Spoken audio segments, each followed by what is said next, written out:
क्या आप इस बात का यकीन करेंगे अगर मैं आपसे कहूं कि 2024 में पुलिस को कोई लाइव लोकेशन मिलती है अपने केस को सॉल्व करने के लिए, लेकिन उस केस को सॉल्व करते करते पुलिस 5 साल पहले के एक ऐसे मर्डर केस को सॉल्व कर लेती है जिसके बारे में किसी को पता भी नहीं था कि ये मर्डर हुआ भी है। आज के इस मिस्टीरियस केस में क्रिमिनल ने अपने क्राइम को छुपाने के लिए दृश्यम के पार्ट 1 और पार्ट 2 दोनों की कॉपी कर ली। आप हैरान रह जाएंगे ये जानकर कि एक अपराधी का दिमाग किस लेवल तक जा सकता है।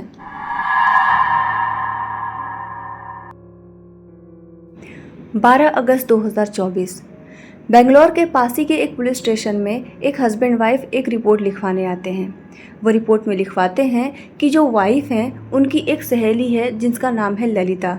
वो पिछले 24 घंटे से लापता है और उसके लापता में उसके पति उमेश का ही हाथ है। दोनों अपनी बात पूरी बताते हैं और रिपोर्ट लिखवाकर वहाँ से चले जाते हैं। इधर पुलिस उमेश के पास पहुँचती है पूछताछ करने के लिए कि आखिर ललिता कहाँ है, उनकी शादी कब हुई और पूरा डिटेल वो उमेश से पूछते हैं। उमेश उन्हें बताता है कि उसकी और ललिता की शादी 5 साल पहले हुई थी। शादी से पहले दोनों एक दूसरे से प्यार करते थे और उसके बाद ही उन दोनों ने शादी का फैसला लिया था। शादी के कुछ ही समय बाद दोनों का एक बेटा भी होता है, लेकिन बेटे के पैदा होने के कुछ ही समय बाद दोनों के रिश्तों में खटास आने लगी थी और इसकी वजह थी शक। ललिता एक पार्लर चलाती थी और उमेश को ये शक रहता था कि ललिता का बाहर किसी दूसरे आदमी के साथ में अफेयर है और इधर उमेश एक ट्रैवल एजेंसी में काम करता था।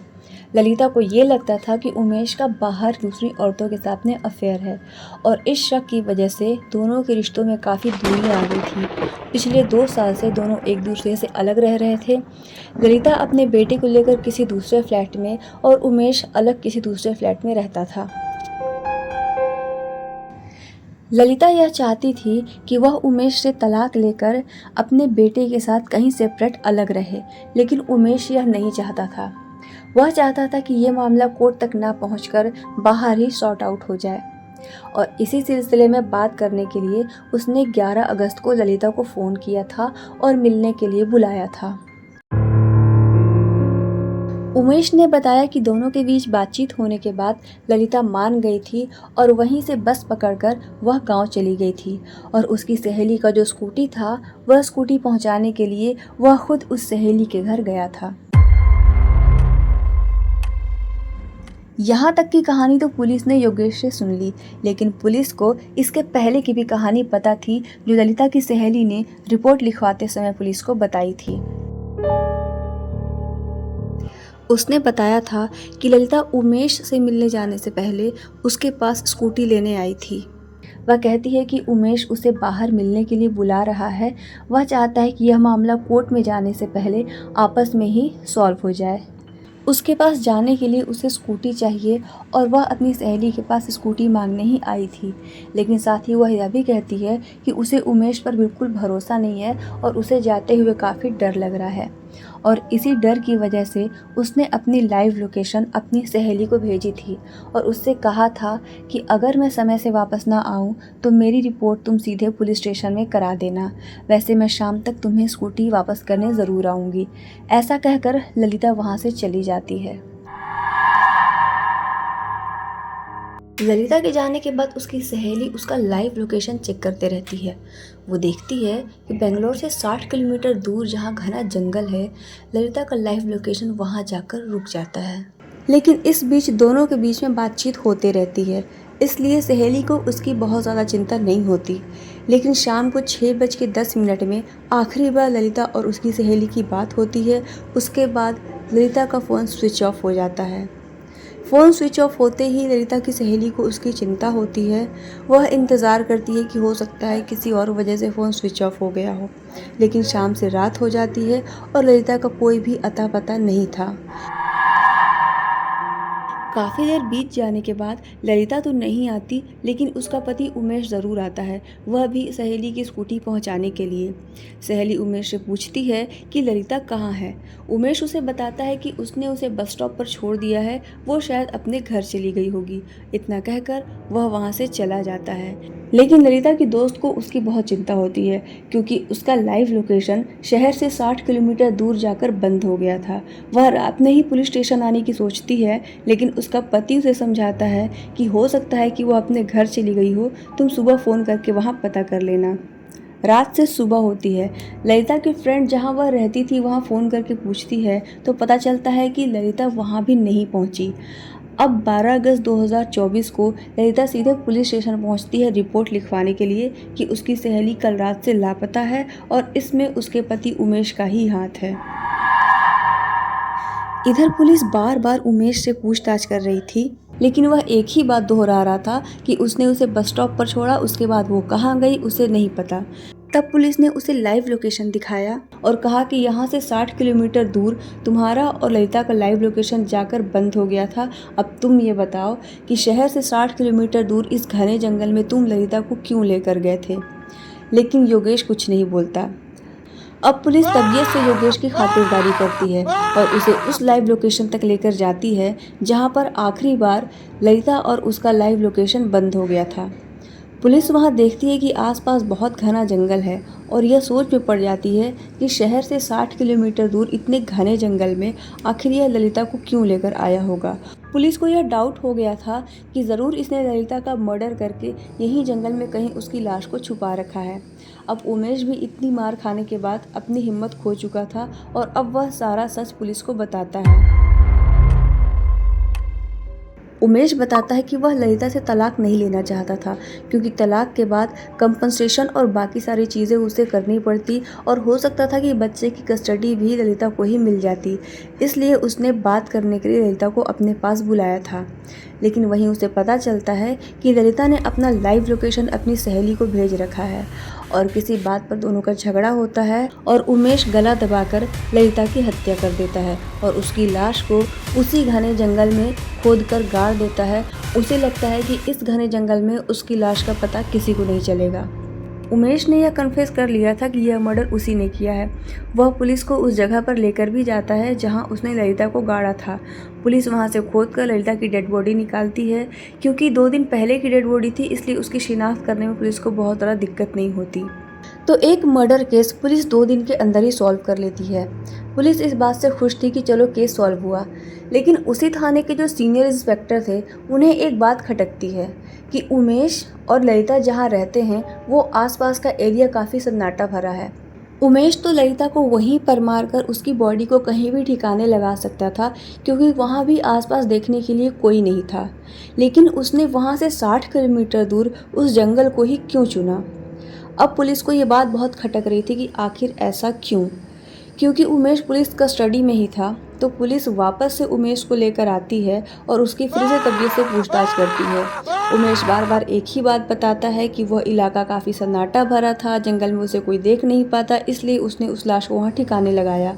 लेकिन पुलिस को यह 60 किलोमीटर की पहेली कुछ समझ नहीं आ रही थी और उसे लग रहा था कि ज़रूर कुछ न कुछ गड़बड़ है, या तो इसके साथ कोई और शामिल है जिसका यह नाम नहीं ले रहा है। आखिरकार उमेश की हिम्मत टूट जाती है और फिर वह बात जो पुलिस को बताता है, पुलिस के भी सुनकर होश उड़ जाते हैं। उमेश ये बताता है कि ललिता की लाश को उस जंगल में ले जाकर गाड़ने का जो आइडिया था वो उसके बचपन के एक दोस्त किरण ने दिया था। किरण बचपन से उसके साथ ही पढ़ता था, दोनों साथ ही बड़े हुए थे। बड़े होने के बाद उमेश बैंगलोर आ गया था नौकरी की तलाश में और यहीं सेट हो गया था। लेकिन जो उसका दोस्त किरण था वह गाँव में ही रह गया था। लेकिन दोनों के बीच में बातचीत होते रहती थी। कई बार उमेश किरण से मिलने उसके गाँव भी जाता था। अब सवाल यह था कि किरण को कैसे पता कि उस जगह पर अगर लाश को गाड़ी जाएगी तो किसी को भी पता नहीं चलेगा। इसलिए पुलिस ने उमेश से किरण का एड्रेस लिया और उस गांव में पहुंच गए। वहां किरण को उसके घर से उठाया गया और उससे पूछताछ किया गया कि उसकी बीवी कहाँ है। किरण बताता है कि उसकी बीवी 5 साल पहले अपने किसी प्रेमी के साथ में भाग गई। अब क्योंकि मामला 5 साल पुराना था तो पुलिस बहुत ज़्यादा सख्ती नहीं दिखा सकती थी, इसलिए पुलिस अपने तरीके से किरण की जन्म कुंडली निकालने में लग जाती है। पता चला कि किरण और उसकी पत्नी पूजा, इनका भी प्रेम विवाह हुआ था। दोनों की एक छोटी बच्ची थी और दोनों का जीवन सही से चल रहा था। लेकिन एक दिन अचानक 1 मई 2019 को पूजा कहीं गायब हो गई। उसके पति किरण ने सबको बताया कि वह अपनी किसी प्रेमी के साथ भाग गई है। यही बात उसने पूजा के घर वालों यानी कि पूजा के मायके में भी बताया था। लेकिन हैरानी की बात यह है कि पूजा के अचानक इस तरह से गायब होने के बाद किसी ने भी उसके बारे में जानने की कोशिश क्यों नहीं की कि आखिर वो कहाँ है या कहीं उसके साथ कोई हादसा तो नहीं हो गया। इसी सवाल के जवाब के लिए पुलिस किरण के ससुराल पहुंचती है और पूजा की मां से बात करती है। पूजा की मां भी वही बताती है कि उसकी बेटी अचानक किसी के साथ भाग गई है। पुलिस ने कहा कि क्या आपने उसे खोजने की कोशिश नहीं की या किसी थाने में उसकी कंप्लेंट नहीं लिखवाई। इस सवाल पर पूजा की मां ने कहा कि उसके दामाद किरण ने पास के ही थाने में उसकी कंप्लेंट लिखवाई थी। उसकी कॉपी पूजा की मां को दिखाई थी। अब पुलिस उस पुलिस थाने पहुंचती है जहां पर किरण ने पूजा की गुमशुदगी की रिपोर्ट लिखवाई थी। वहां मई 2019 के जितने भी केस उन्होंने लिखे हुए थे वो सारे केसों को चेक करती है, लेकिन किसी भी दिन पूजा से जुड़ा हुआ कोई भी केस वहां पर कंप्लेंट नहीं होता है। इसका मतलब था कि किरण ने कभी कोई कंप्लेंट लिखवाई ही नहीं और उसने सबसे झूठ कहा था कि उसने कंप्लेंट लिखवाई है। इधर एक और अजीब घटना होती है कि किरण को पुलिस ने 4-5 दिन से अपने कस्टडी में रखा हुआ था, लेकिन इतने दिनों में किसी ने भी ना तो उसका हालचाल पूछा, ना ही कोई उससे मिलने के लिए आया। इसका मतलब कि क्या किरण का कोई भी जानने वाला उस गांव में नहीं रहता था? खैर, पुलिस ने उस कंप्लेन के बारे में जब किरण से पूछताछ की तो किरण ने बताया कि उसने वो कंप्लेन अपने 2 दोस्तों के साथ लिखवाई थी। वो उस बात के गवाह भी हैं। वो पुलिस को उनका नाम और पता भी बताता है। पुलिस उन्हें भी पकड़ कर लाती है, उनसे ही पूछताछ करती है, लेकिन वो काफ़ी डरे हुए थे। वो साफ साफ बोल देते हैं कि हमारे सामने किसी तरह की कोई कंप्लेन फाइल नहीं की गई है। अब किरण चारों तरफ से घिर चुका था। ना तो उसने कंप्लेन दर्ज करवाई थी, उसके जो दोनों दोस्त गवाह थे वो भी झूठ बोल रहे थे और पूजा 1 मई 2019 से गायब थी। तो आखिर पूजा कहाँ गई? अब किरण के पास सच बोलने के अलावा और कोई रास्ता नहीं बचा था और इसके बाद किरण ने ऐसी सच्चाई पुलिस को बताई जिसे सुनने के बाद पुलिस के भी होश उड़ गए। उसने बताया कि उसने कुछ साल पहले पूजा से विवाह किया था। दोनों का प्रेम विवाह था। दोनों की एक छोटी बच्ची थी। जिंदगी अच्छे से चल रही थी, लेकिन तभी किरण को पूजा के चरित्र पर शक होने लगा था। उसे लगता था कि पूजा का बाहर किसी दूसरे आदमी के साथ अफेयर है, बिल्कुल वैसे ही जैसे कि ललिता के केस में उसके पति उमेश को लग रहा था। धीरे धीरे वह पूजा से नफरत करने लगा था और अब उसे रास्ते से हटाने का मौका तलाशने लगा था और जल्द ही उसे यह मौका मिल भी गया। मौका देखकर उसने पूजा की गला दबाकर हत्या कर दी और उसे अपने स्कूटर में बैठाकर उसके घर से कुछ ही किलोमीटर दूर एक घने जंगल में पूजा की लाश को गाड़ दिया। अब इसके पीछे की असली सच्चाई यह थी कि कुछ ही दिन पहले उसने दृश्यम का पहला पार्ट देखा हुआ था। उसमें उसने देखा था कि अगर किसी लाश को ऐसी जगह पर गाड़ दिया जाए जहां से पुलिस को मिले ही ना, तो ना तो लाश मिलेगी और ना ही कभी कोई केस बनेगा। ठीक उसी को देखते हुए उसने पूजा की लाश को ऐसे जगह में गाड़ा जहां पुलिस कभी पहुंच ही नहीं सकती थी और पुलिस को यह बात कभी पता नहीं चलती अगर उसने ये बात अपने दोस्त को नहीं बताई होती। इधर पूजा की लाश को गाड़ने के बाद उसने पूरे गांव में यह खबर फैला दी कि पूजा अपने किसी प्रेमी के साथ भाग गई है और बच्ची को उसके पास ही छोड़ गई है और किसी ने यह जानने की कोशिश भी नहीं की कि पूजा कहाँ गायब हो गई है। खैर, पूजा की लाश को जंगल में गाड़ने के बाद अब किरण हर महीने उस जगह पर देखने आता था कि उसकी लाश सही सलामत है कि नहीं या कहीं किसी जंगली जानवर ने तो उसे नहीं खोदा। ये काम वो अगले 2 साल तक करता है। वह हर महीने उस जगह पर जाता है और देखता है कि पूजा की लाश के साथ कोई छेड़छाड़ हुआ या नहीं। 2 साल बीत जाते हैं और हर महीने की तरह इस महीने भी वह देखने आया था कि उसकी लाश उसी जगह पर सही सलामत है कि नहीं। लेकिन इस बार वह वहाँ पर कुछ हलचल देखता है। वह देखता है कि फॉरेस्ट डिपार्टमेंट वहाँ पर कुछ नापतोल कर रहे हैं और आपस में कुछ बातचीत कर रहे हैं। वह बहुत ही मासूमियत से जाकर उनसे पूछता है कि आप ये क्या कर रहे हैं और ये नापतोल किस लिए हो रहा है। तब फॉरेस्ट डिपार्टमेंट के अधिकारी उसे बताते हैं कि हम यहाँ पर एक बाड़ा लगाने वाले हैं, क्योंकि जंगल काफ़ी घना है और जंगल में हाथी बहुत ज़्यादा रहते हैं और हाथी कहीं गांव वालों को नुकसान न पहुंचा दे, इसलिए हम यहाँ गड्ढा खोदकर एक बाड़ा लगाएंगे। अब इत्तेफाक की बात यह थी कि फॉरेस्ट डिपार्टमेंट जहाँ से नपाई कर रहा था बाड़ा लगाने के लिए और जिस जगह को खोदने वाला था, वो जगह ठीक वही थी जहाँ पर किरण ने पूजा की लाश को गाड़ा था। अब इधर किरण को टेंशन होने लगता है कि अब वह क्या करे।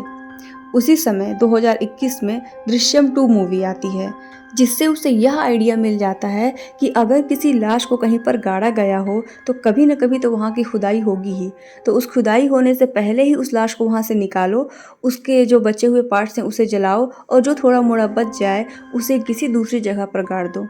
उसने पूजा की लाश के साथ भी ठीक वैसा ही किया।